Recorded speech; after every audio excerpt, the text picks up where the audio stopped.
now might be the time to sharpen that pencil.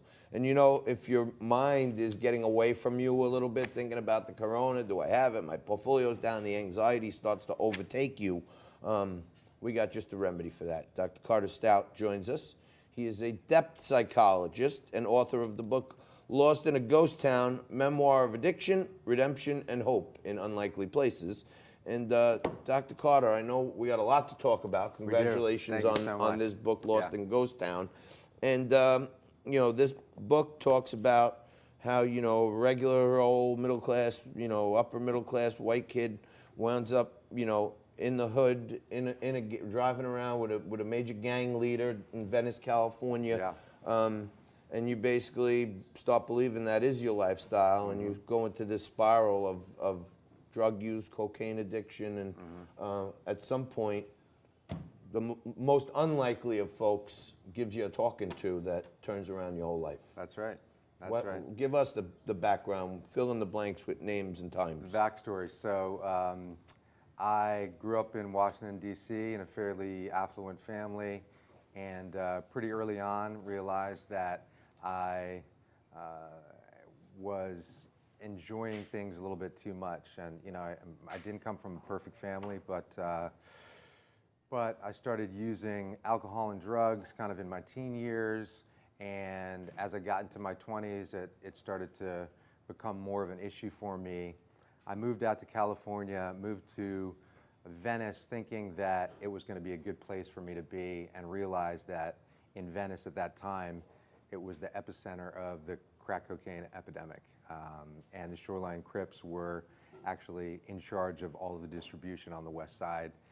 Because I had a car and I was unemployable at that time, I got a job driving for one of the Shoreline Crips. And the two of us forged this unlikely friendship.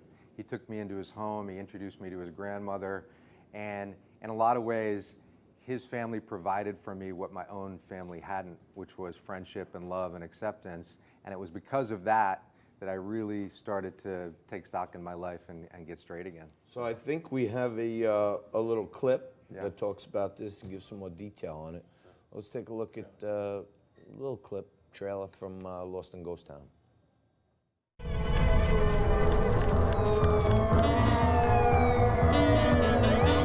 I was lost in the tunnel of addiction. And there was no light at the end of it. There were the junkies looking to score, and the scammers trying to swindle, and the dealers trying to get you hooked. They had all become my tribe. I looked at myself in the cracked mirror.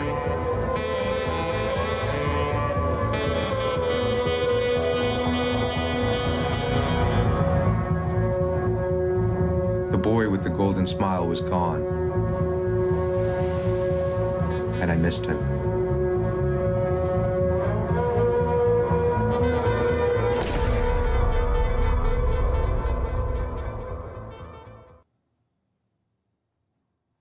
So, my friend, quite the compelling story. Amazing group of folks that, you know, actually wrote a little snippet for you. You know, all these Gwyneth Paltrow, Billy Crudup, all these major stars, Jason Blum. How does a guy go from banging around with some gangbangers to getting all these celebrities to make, you know, contribute quotes for your book? Right. Well, interestingly enough, before I became seriously addicted, I was living here in New York City, just a couple miles from where we are right now, and was involved in the movie business for a little while. Made some independent movies and became friends with a lot of the folks that gave me endorsements back then. Of course, for the next decade, they weren't really in my life, but when I came around and I started putting my life back together, I reached out to them, and they were all really happy to see how I was doing. You know, the way I straightened myself out was a fairly traditional way. I was fortunate enough to go to treatment for a number of months, and then while I was in treatment, I decided that California was not a safe place for me to go back, and I applied to graduate school, spent the next 10 years in school getting my PhD in psychology, and I became a psychologist. Of course, my family wasn't involved in my life at that time. It took me a long time to rectify that, but so I put myself through school, worked 2-3 jobs, took out student loans, and 10 years later, I was able to become a psychologist and start a practice. And now I'm out in LA and trying to help people through similar things that I went through. Well, it's an amazing, journey you've been on. That's for sure. And well, I want to get to the addiction part, but you're a psychologist, and Sure. right now, this stuff that's going on with the coronavirus and the markets is having a major psychological effect on the masses. Definitely. And are these times when people's anxiety get to them a little bit too much, they maybe start to abuse some little medications they have around? Are these those type of moments? Well, they certainly. I mean, whenever anyone is under a lot of stress, they're feeling a lot of anxiety, they tend to maybe over-medicate a bit. And what I would say is the reason that people are panicking so much is because there's so much information out there, some of it misinformation. People don't know who to trust, who to turn to. And what I would say is speak to your doctor, the person that you trust, the person that you've been with for your life, your family doctor. What makes you think any of us trust our doctor? Well, well, hopefully you do. Maybe you don't. Nah, my doctor's the best. He's right. my buddy, So if you have a relationship with somebody, a close relationship, turn to them. Ask them what's going on. Another way to really alleviate some of that stress is I say go directly to the CDC, the Center for Disease Control. CDC? Yes. Go right to them? Well, no, don't go right to them. Go to their website. Read about what's going on, because they're not I don't believe they're a politicized organization. How does a white kid from DC find enough street cred to work your way into being in the most intimate of relationships with a gang leader? It's interesting. This guy that I developed a friendship with was not like a typical gangbanger. He grew up, he was self-educated, he was well-read, he was compassionate, kind, generous, and family-oriented. He was brought up by his grandmother, and in a lot of ways we had similarities in our life, even though we came from completely different backgrounds. He was abandoned by his father, I was abandoned by my father. My mother was an alcoholic, his mother left him when he was a kid. So we had a lot in common, about our humanity. And because of that, we became friends. And because he endorsed me and had my back, he introduced me to all of these people, and he kept me safe in that world. Wow. The celebrities, too, who wrote in your book, that you met them through?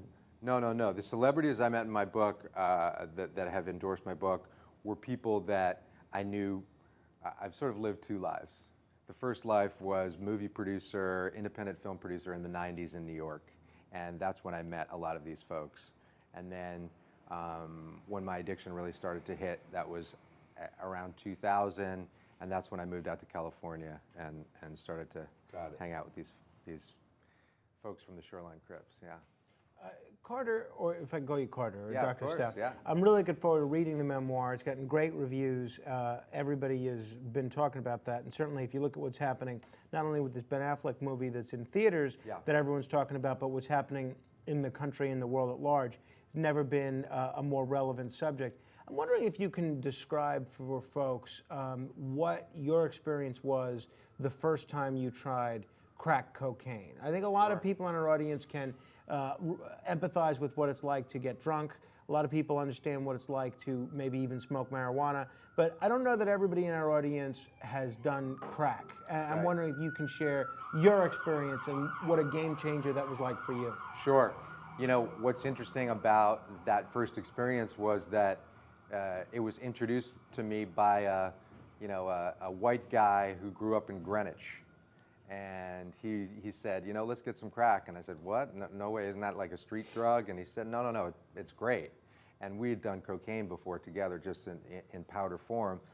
And I tried it, and it was like an immediate rush that overtook my whole body and my whole senses. And it was different from the cocaine that I'd done before, with the intensity of it. And it was something that almost immediately after I tried it, I wanted to do it again.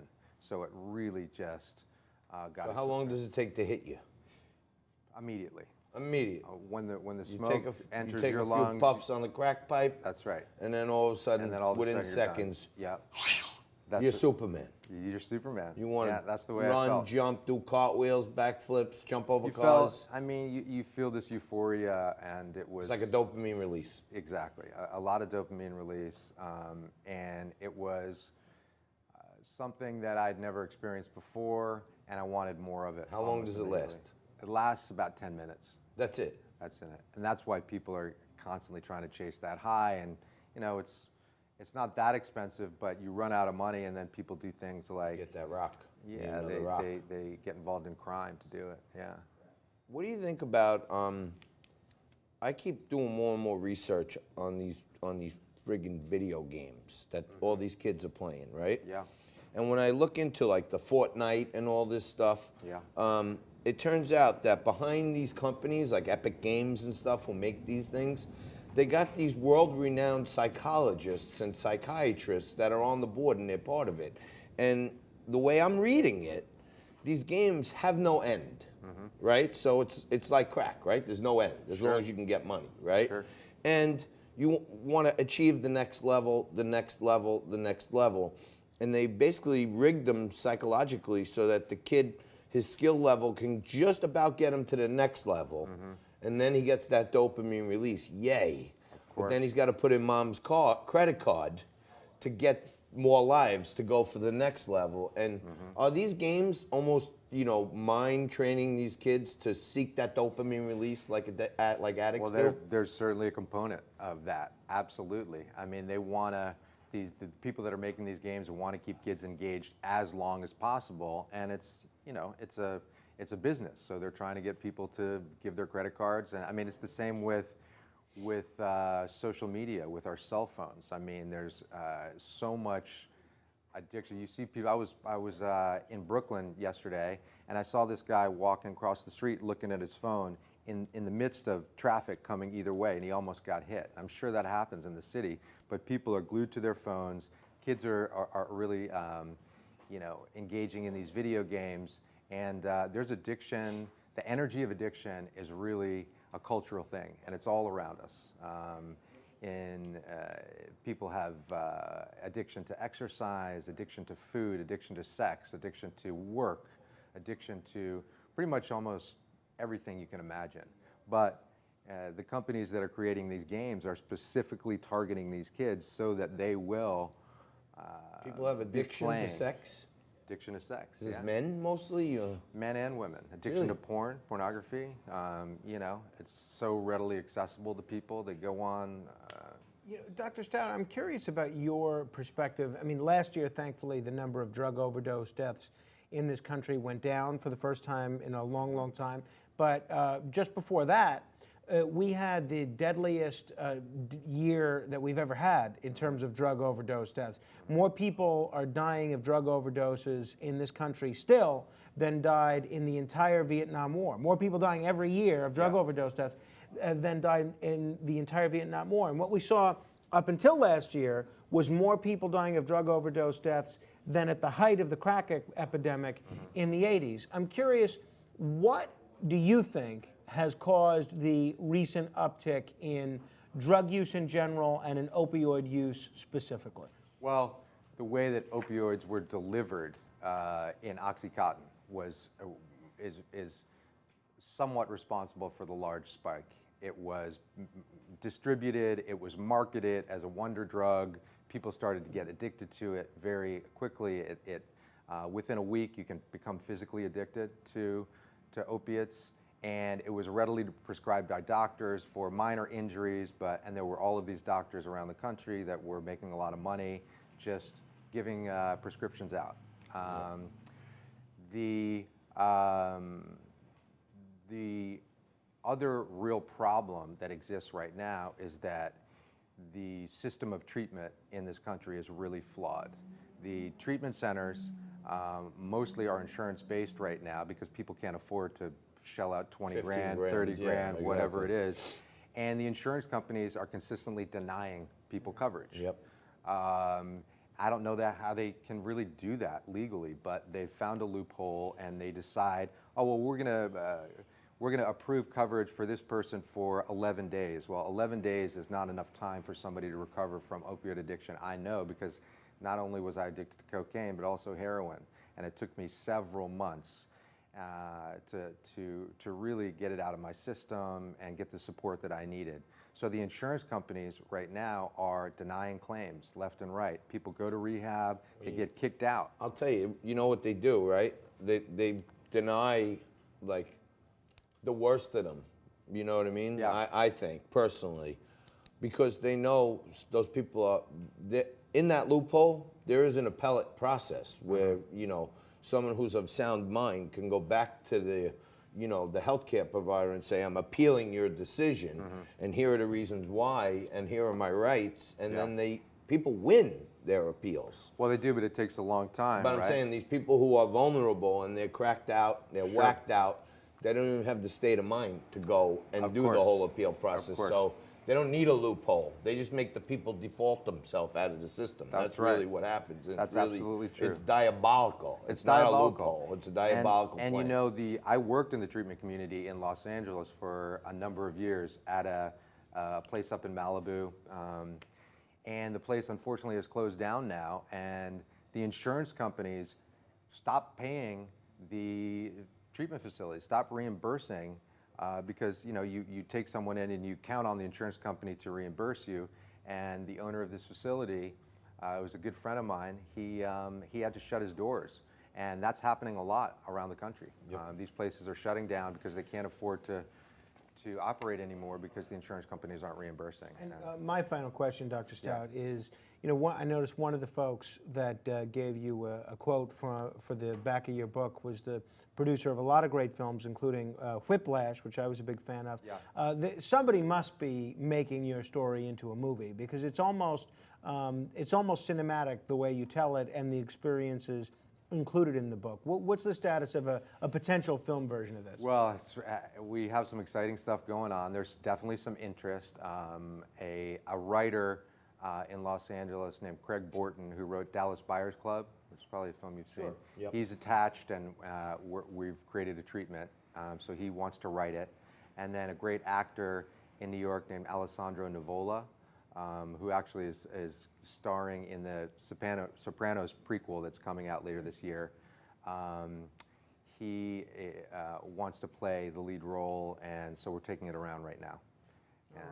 And we have a lot of interest, and, you know, fingers crossed. You'll see it on the. Well, we know how that goes. I know. Our fingers are crossed every day.